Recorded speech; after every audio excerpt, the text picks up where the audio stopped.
Un navío de guerra de los Estados Unidos ha interceptado un tanquero ruso que se dirigía a Venezuela con un cargamento de combustible. Sin embargo, esto trasciende la típica noticia sobre sanciones o política exterior. Lo que estamos presenciando es un viraje fundamental en la forma en que opera el poder a nivel mundial, y sus implicaciones son de gran alcance para todos nosotros. Permítanme desglosar lo que en realidad está ocurriendo. Cuando Estados Unidos detiene por la fuerza un barco en aguas internacionales, no está simplemente ejecutando sanciones económicas, está proclamando que las normas del comercio global que se supone todos debemos acatar solo son válidas cuando Washington así lo determina. Es el empleo de la fuerza militar para decidir quién puede comerciar con quién. Y eso supone una alteración de las dinámicas de poder que hemos conocido desde que finalizó la Segunda Guerra Mundial. Venezuela requiere ese combustible. Rusia necesita venderlo. Se trata de dos naciones soberanas que intentan efectuar una transacción comercial legítima. No obstante, un tercer actor interviene y dice: no, ustedes no pueden hacer eso porque yo lo ordeno. Esa es la esencia misma de un imperio, y lo que convierte este instante en algo tan crucial es que Rusia, a diferencia de muchos otros países en las últimas décadas, está oponiendo resistencia, no está aceptando el bloqueo de manera pasiva. Esto nos fuerza a plantearnos preguntas incómodas sobre la moralidad a escala global, sobre quién posee el derecho de establecer las reglas del juego internacional y sobre el rumbo que tomamos cuando el poderío militar se erige como el juez definitivo del comercio mundial. Permítanme profundizar en esta situación, porque la superficie de este relato oculta múltiples capas de significado que debemos comprender. Al observar un buque de guerra estadounidense interceptando un petrolero ruso, la primera pregunta que debemos hacernos es: ¿bajo qué autoridad se realiza esta acción?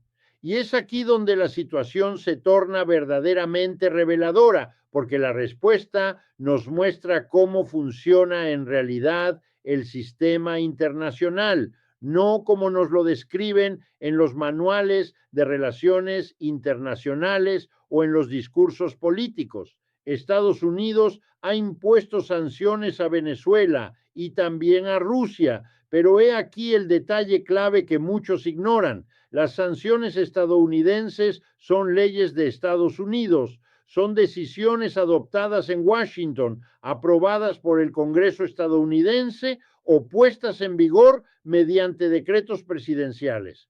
Ahora, pregúntense lo siguiente: ¿por qué debería una ley estadounidense ser aplicable a un buque ruso que transporta combustible a Venezuela? ¿Por qué las empresas rusas y venezolanas tendrían que someterse a leyes aprobadas en un país en el que no operan, del que no son ciudadanos y en cuyo sistema político carecen de voz y voto? Esta es una cuestión fundamental sobre la soberanía y sobre cómo opera realmente el poder en nuestro mundo. La respuesta que se nos ofrece es que Estados Unidos está protegiendo valores universales, combatiendo regímenes autoritarios y defendiendo la democracia y los derechos humanos. Pero permítanme plantearles una pregunta: ¿quién decidió que Washington tiene el derecho de actuar como el policía moral del planeta? ¿Quién votó para otorgarle a Estados Unidos ese rol? Ciertamente no fue la comunidad internacional a través de algún referéndum global. Y aquí radica lo fascinante. Si se analiza la historia, se observa que este papel de gendarme mundial que Estados Unidos se ha autoasignado carece de verdaderos precedentes en la historia de la humanidad. Ni siquiera los grandes imperios del pasado afirmaban poseer este tipo de autoridad moral universal. Los romanos no interceptaban naves persas en nombre de valores universales. Los británicos, en la cúspide de su imperio, eran más francos respecto a sus intenciones, buscaban control económico y poder y no lo encubrían tanto con retórica moral. Pero regresemos al petrolero. Este buque transporta un combustible que Venezuela necesita con urgencia. Y aquí es necesario entender por qué Venezuela, siendo uno de los países con las mayores reservas de petróleo del mundo, necesita importarlo. Esto no es un capricho de la naturaleza ni un fallo técnico inexplicable. Es la consecuencia directa de décadas de sanciones económicas que han devastado la capacidad de Venezuela para refinar su propio crudo y mantener su infraestructura energética. Las sanciones han impedido el acceso de Venezuela a tecnología, a repuestos, a inversión extranjera y a los mercados financieros internacionales. Han transformado lo que una vez fue una próspera industria petrolera en un sistema que a duras penas puede funcionar. Y ahora cuando Venezuela intenta obtener el combustible que necesita de otro país dispuesto a vendérselo, Estados Unidos interviene militarmente para impedir esa transacción. Reflexionen sobre lo que esto significa en realidad. No estamos hablando de detener armas nucleares o materiales para fabricar bombas. Estamos hablando de combustible para que la gente pueda ir a trabajar, para que los hospitales puedan tener electricidad, para que las fábricas puedan producir. Estamos hablando de las necesidades fundamentales para el funcionamiento de una sociedad y la cuestión moral que se plantea es ¿bajo qué justificación ética puede una nación decidir que otra no tiene derecho a obtener combustible para sus ciudadanos? La narrativa oficial sostiene que estas sanciones buscan presionar al gobierno venezolano, forzar un cambio de régimen y restaurar la democracia. Pero esto es lo que la historia nos ha enseñado una y otra vez.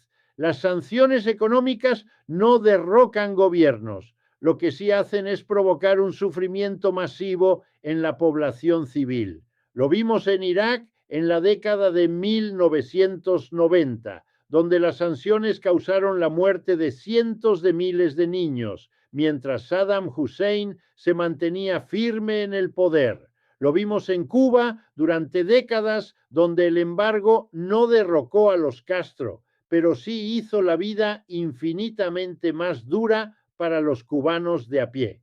Y lo estamos viendo ahora en Venezuela, donde las sanciones no han cambiado el gobierno, pero sí han contribuido a una crisis humanitaria que ha obligado a millones de venezolanos a abandonar su país.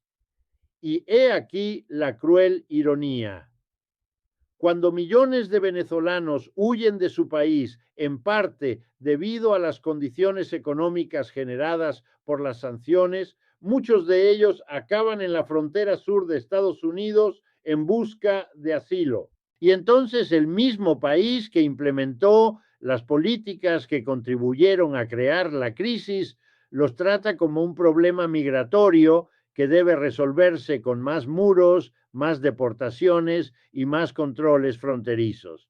Es un ciclo de política exterior que genera las condiciones para las crisis migratorias y luego criminaliza a quienes huyen de esas crisis. Pero volvamos al momento concreto de este bloqueo naval porque necesitamos comprender lo que está sucediendo aquí desde la perspectiva del derecho internacional. Las aguas internacionales, en teoría, son espacios donde los buques de cualquier nación tienen derecho a la libre navegación. Este es un principio fundamental del orden internacional establecido tras la Segunda Guerra Mundial.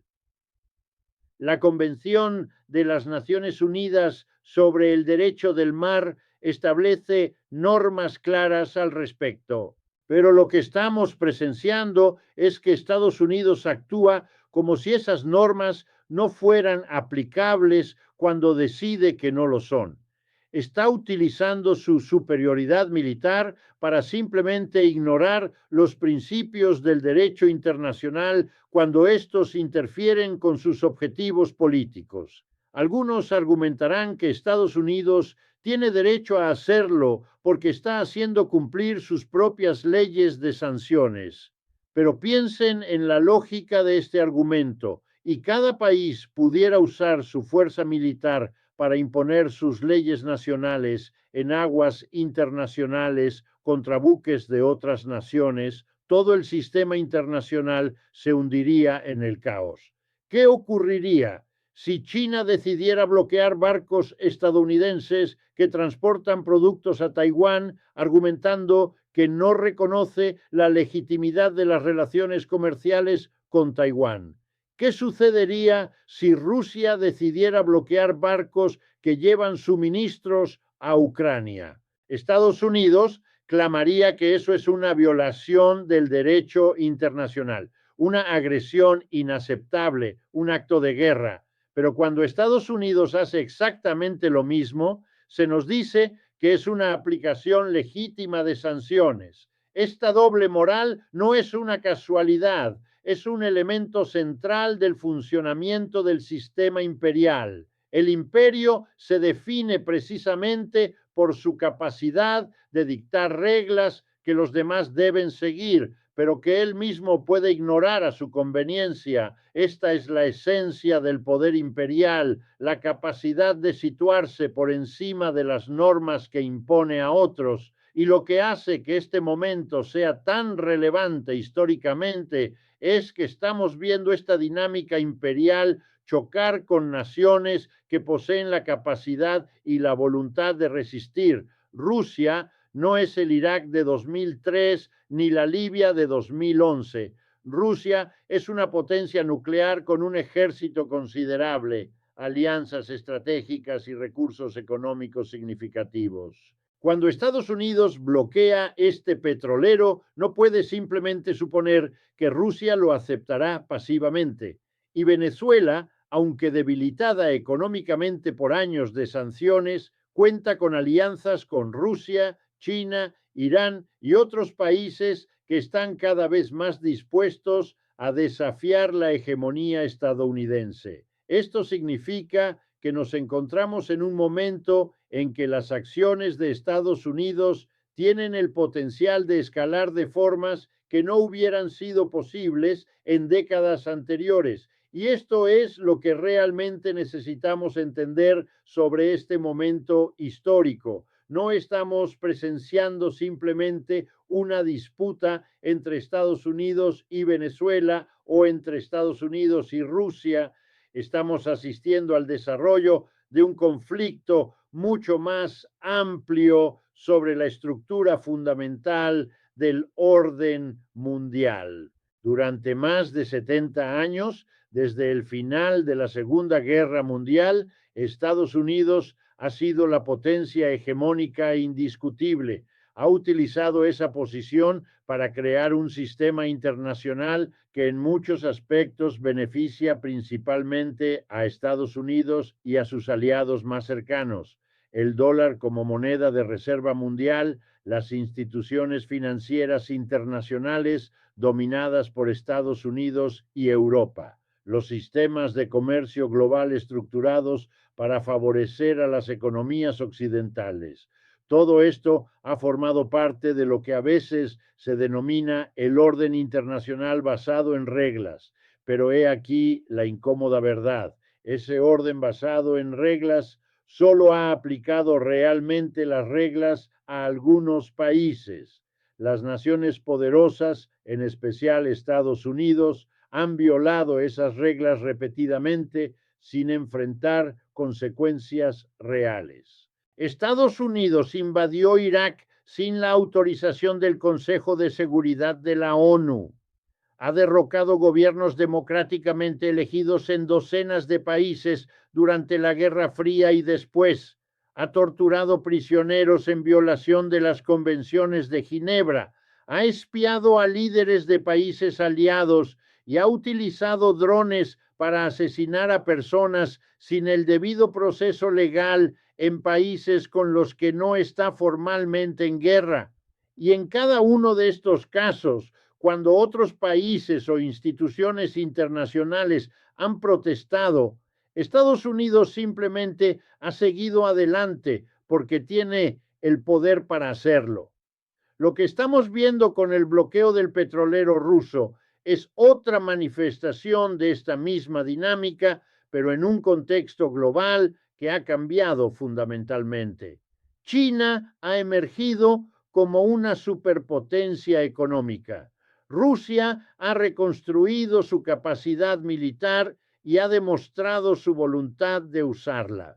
Como vimos en Siria y ahora en Ucrania, Irán ha desarrollado capacidades regionales significativas. Países en América Latina, África y Asia están cada vez más dispuestos a desafiar la dominación occidental. El mundo multipolar que muchos analistas han pronosticado durante años está comenzando a materializarse de verdad.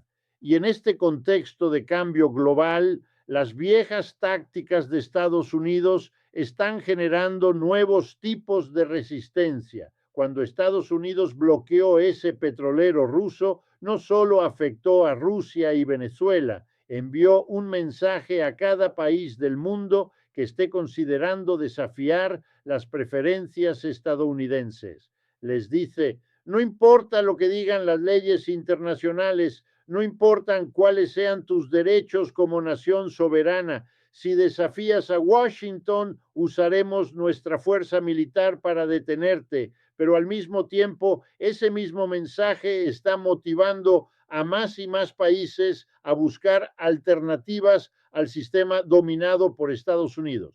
Esto es lo que hace que la situación sea tan peligrosa y tan importante. Estamos en un periodo de transición entre un mundo unipolar dominado por Estados Unidos y un mundo multipolar donde el poder está más distribuido. Y la historia nos enseña que estos periodos de transición son los más peligrosos, son los momentos en que es más probable que ocurran grandes guerras, porque la potencia dominante intenta mantener su posición, mientras las potencias emergentes intentan reclamar más espacio y autonomía.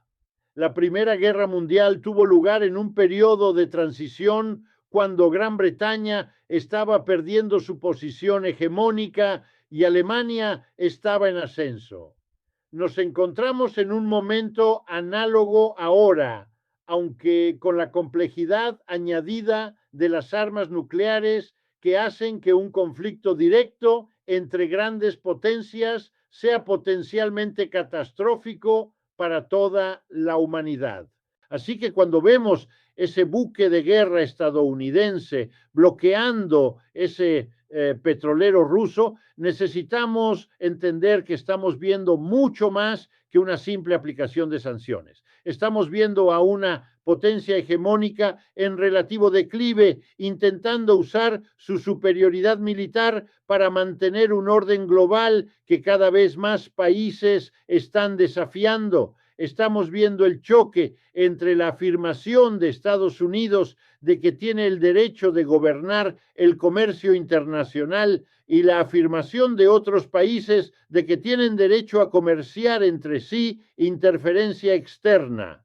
Estamos viendo la materialización física de las tensiones que se han ido acumulando durante años, y hay algo más que debemos considerar: el costo económico y humano de estas políticas. Las sanciones contra Venezuela han contribuido a una de las peores crisis económicas de la historia moderna de América Latina.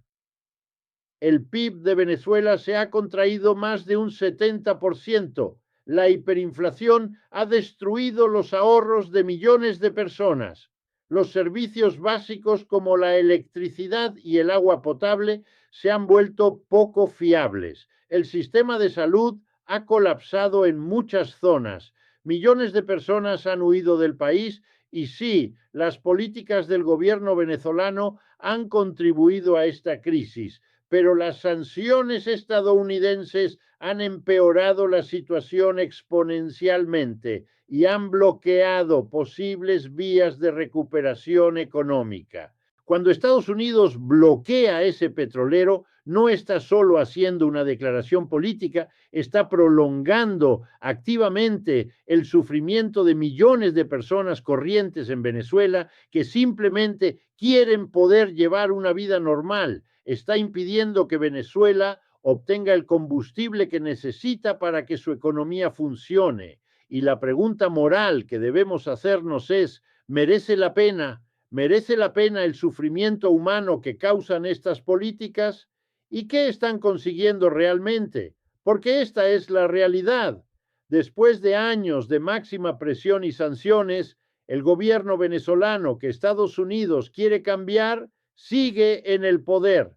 Las sanciones no han logrado su objetivo político declarado. Lo que sí han logrado es una miseria humana masiva. Han empujado a Venezuela a estrechar alianzas con Rusia, China e Irán. Exactamente lo contrario de lo que supuestamente querían conseguir.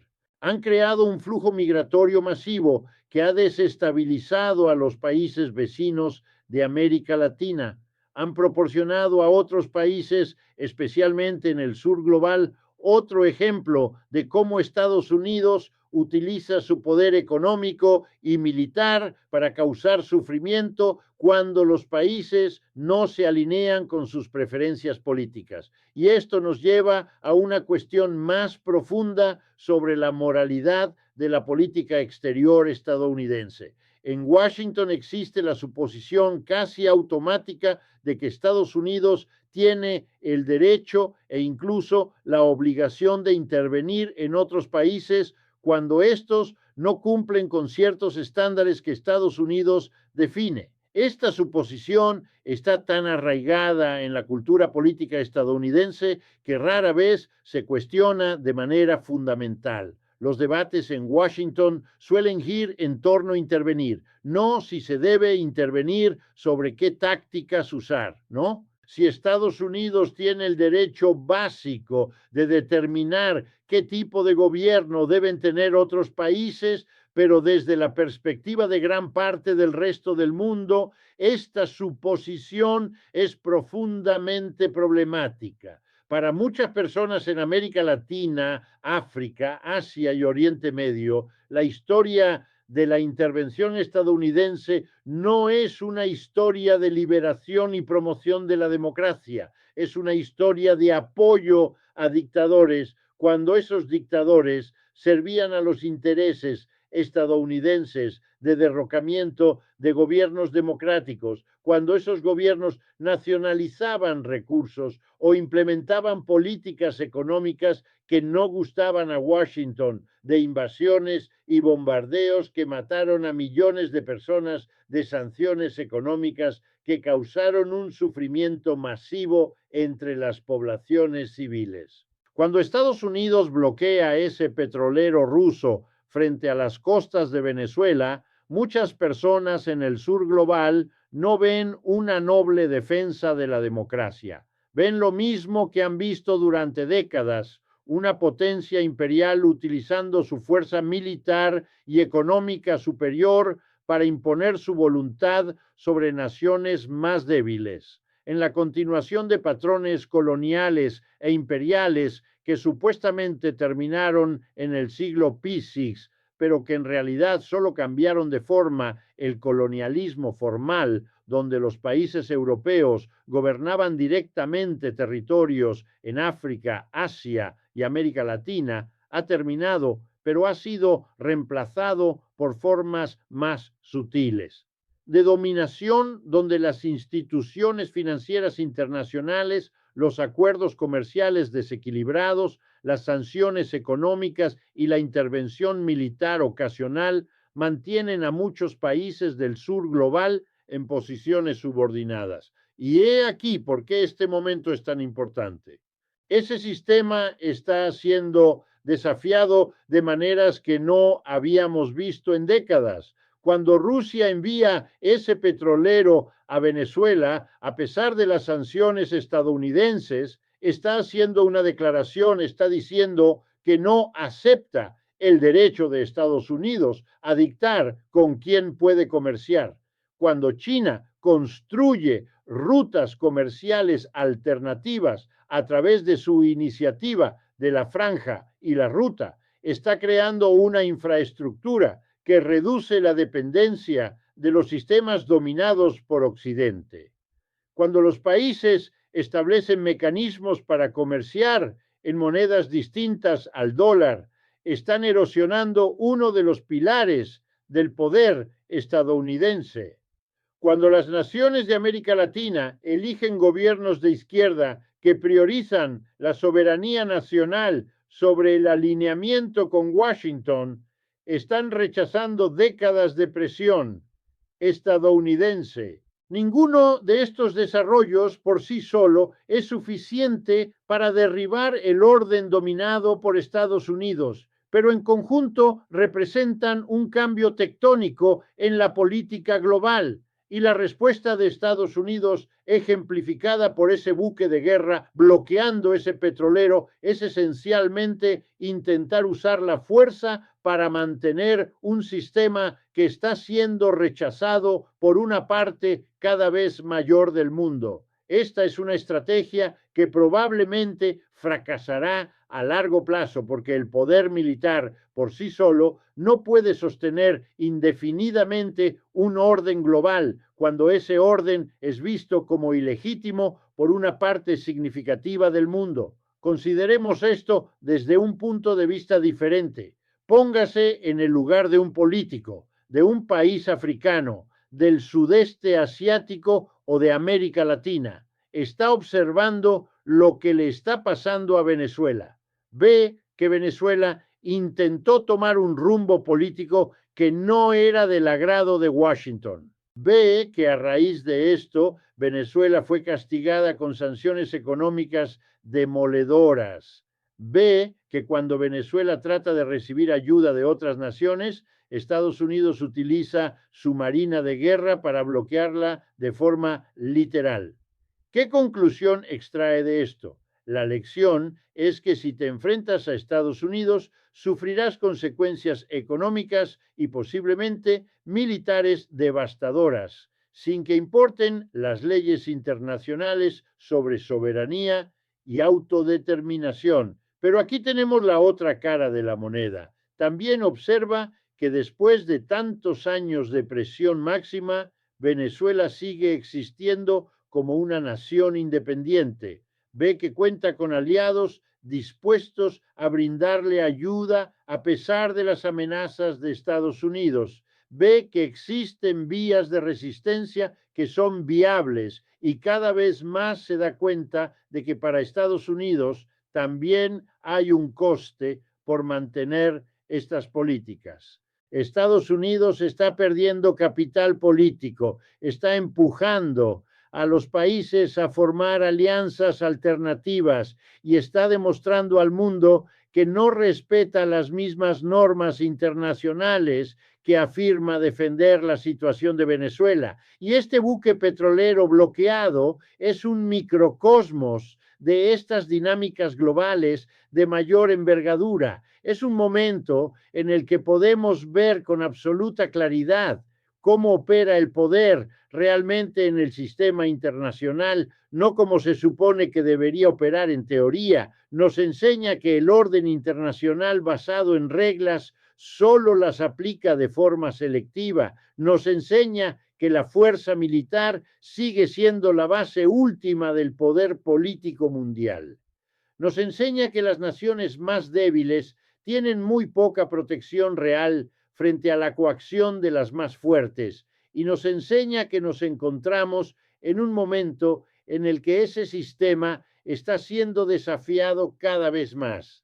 Ahora bien, ¿qué implica todo esto para el futuro? Es complicado predecir con exactitud cómo se resolverán estos conflictos, pero podemos señalar algunas tendencias claras. En primer lugar, es probable que se produzcan más de estos enfrentamientos directos entre Estados Unidos y los países que desafían su hegemonía. Estados Unidos tiene demasiado en juego en el mantenimiento de su posición dominante como para aceptar sin más un mundo multipolar. Al mismo tiempo, países como Rusia y China se juegan demasiado como para aceptar indefinidamente la dominación estadounidense. Esta es la fórmula para un conflicto continuo y potencialmente creciente. En segundo lugar, es probable que asistamos a la formación continuada de bloques alternativos y sistemas paralelos. Si el sistema dominado por Estados Unidos te cierra las puertas, construyes tu propio sistema. Esto es lo que observamos con la expansión de organizaciones como los BRICS, con el desarrollo de sistemas de pago alternativos y con rutas comerciales que evitan el control occidental. El mundo se está fragmentando en esferas de influencia que compiten entre sí de una manera que nos recuerda más al periodo anterior a la Primera Guerra Mundial que al posterior a la Segunda. En tercer lugar, podemos anticipar que estas tensiones tendrán repercusiones económicas importantes. Sistema global integrado que surgió tras el fin de la Guerra Fría se basaba en la hegemonía estadounidense y en un consenso general entre las grandes potencias sobre las reglas básicas del juego. Cuando ese consenso se quiebra, cuando las grandes potencias están en conflicto activo, el sistema económico global se fragmenta. Esto se traduce en más volatilidad, más interrupciones en las cadenas de suministro y más incertidumbre económica. Ya lo estamos viendo con la guerra en Ucrania y sus efectos en los precios de la energía y los alimentos. El bloqueo de petroleros rusos a Venezuela forma parte del mismo patrón. En cuarto lugar, y quizá lo más alarmante, está el riesgo de una escalada militar. Cuando tienes buques de guerra estadounidenses interceptando físicamente a barcos rusos, te encuentras en una situación peligrosa. Basta con que un comandante tome una mala decisión en el fragor del momento para que se produzca un grave incidente internacional que podría descontrolarse. La historia está repleta de guerras que comenzaron con incidentes relativamente menores y que escalaron debido a las estructuras de alianzas, los compromisos previos y las dinámicas de orgullo nacional y credibilidad política. Y esto es lo más importante que debemos entender. Ninguna de estas tendencias beneficia a la gente común en ninguna parte del mundo. Los conflictos entre grandes potencias, la fragmentación económica, la escalada de tensiones militares, todo esto hace la vida más difícil, más peligrosa y más precaria para millones de personas que solo desean vivir en paz y con seguridad.